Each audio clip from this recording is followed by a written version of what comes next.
bench, not included in this outstanding record, although he was sent over to Redland from Carter's Gap by Jerome Walcott and had to finish his house, which the government started through one of its, Mr. Thompson, I say he has a lawyer. I can say crooked.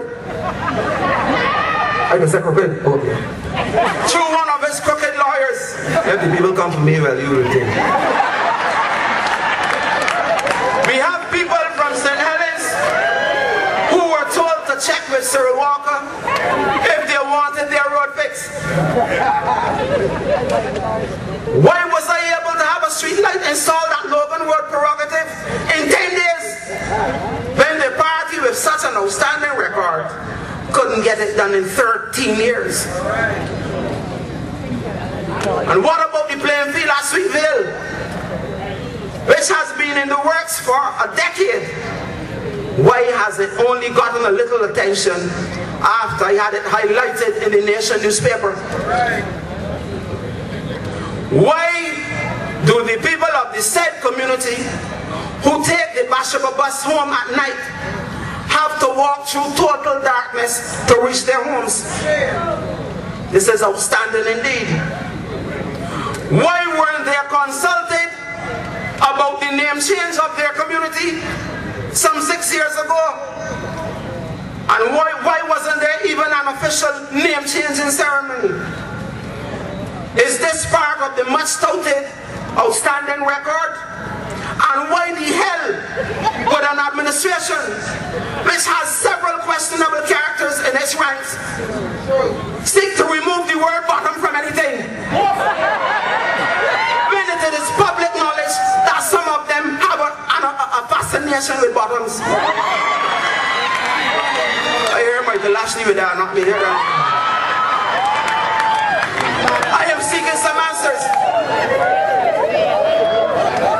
Could someone please tell me where exactly in Boyce Mill or Newberry our resource centers located? Because I'm a St. George man, but I don't know. I don't know. And I hope that they are not claiming to have had any hand in the construction of United Cricket Club's pavilion at Boyce Mill, because it was built by its members several years ago. Of that I am very sure. I was playing BCL cricket for Sheffield at the time. What has been provided in terms of recreational facilities for the children of Applewicks, Roach Village, Jericho, Paradise, Wedland, Locust Hall, Golden Ridge, Retreat, Superlative, St. Jude's, Workman's, Thorpe's Cottage, Tate Hill, and Rock Hall? Absolutely nothing.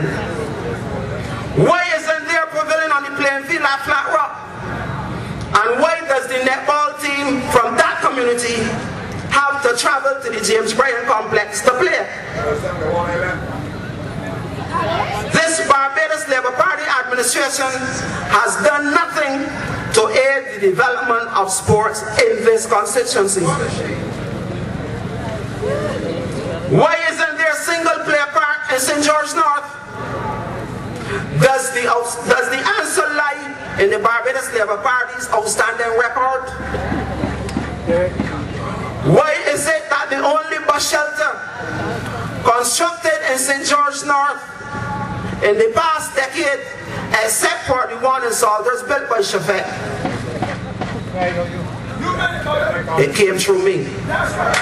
With the help of Charles Robridge Community Group and Mr. Barney Gibbs of Adopt a Stop. Ladies and gentlemen, it is located across from the entrance to Walker's Park East. I also have in my possession critical information from 37 women ages 18 to 33, which will be dealt with clinically on the ground when elections are called. Ladies and gentlemen, you should now have a better understanding understanding of the Barbados Labour Party's outstanding record in this constituency.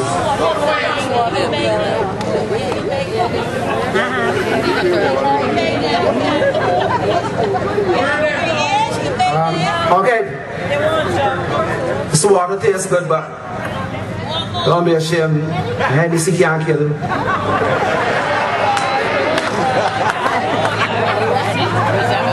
So here is what I am instructing them to do in their final months.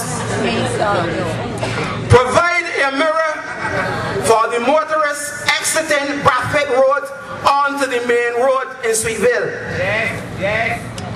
Commence the construction of a pavilion and hard courts at the eastern end of the playing field at Flat Rock. And provide a play park for the children on the lawn area in front of the housing units and erect an 8-foot high fence around it. Have a sign made for the tiny village of White Cottage by the St. Augustine Rectory. Upgrade the facility at Laura State, which houses Sheffield Cricket Club, and provide the hard courts which were promised some 10 years ago. Build or repair the roads at the following locations: Groves Tenantry, second left turn when entering Groves Cottage, and have the sign which currently states Cottage Groves repainted to state Groves Cottage, which is the correct name of the development. If you're responsible for putting it there, you should at least know the name. From the Rose Park Junction all the way to Locust Hall Corner, the Flat Rock people have asked me to ask one of that. Or when I can leave it and let me beat one of what's out there. The road opposite Scout Barbecue in Sweet Bottom, which provides access for Arlene Black and some others. Place humps in Neils, which is used by PSVs and other motorists as a shortcut to avoid the major stop at Salters Road. I am told that not even Sir David Simmons' signature on a letter from the residents to MTW some years ago didn't even help. Mr. Simmons, sir, I can get you, I'm sorry for you. And you will sort me out in turn, you and your family. We paved the road from St. George's Parish Church here all the way to Cottage Plantation and left through to Bridgecourt. Fulfill one of your many 2003 campaign promises by building the sidewalk on the southern side of the St. Helens to Locust Hall Junction. Use some of the money from the so-called EduTech program to effect the necessary repairs at the Workman's Primary School and provide a better playing area for the children. The pellets which are supposed to control the spread of the giant African snail must be made available at locations throughout St. George. Everybody can't get to Graham Hall. We will be monitoring the developments. Ladies and gentlemen, you have all seen how those on the other side are dependent on us to be their brains.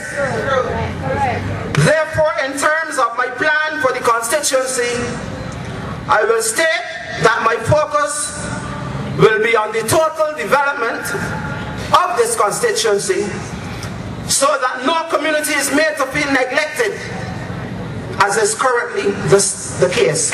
My full development plan is contained in a document which will be delivered to my constituents within 48 hours of the elections being called.